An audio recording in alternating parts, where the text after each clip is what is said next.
ते रोडच्या खाली एक रेस्टॉरंट दिसत आहे. घे जीप तिकडे, इन्स्पेक्टर बनसोडे आपल्या ड्रायव्हरला म्हणाले.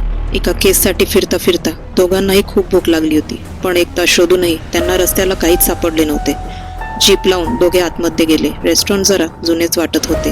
ते दोघे जाऊन एका टेबलावर बसले. त्यांना वाटले कदाचित हे रेस्टॉरंट बंद असेल. इतक्यात एक मध्यमवयीन व्यक्ती त्यांच्या टेबलाजवळ आला. त्याला असं अचानक पाहून हे दोघे दचकले.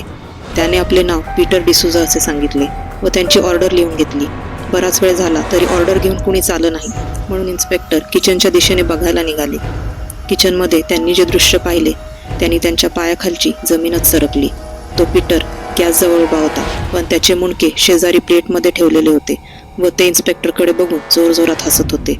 हे सगळं पाहून इन्स्पेक्टर व ड्रायव्हर जीपच्या दिशेने पळत सुटले व तेथे त्यांच्या नजरेस एक थडगे पडले, ज्यावर नाव होते पीटर डिसूजा, 25/6/1930 ते 17/11/1975.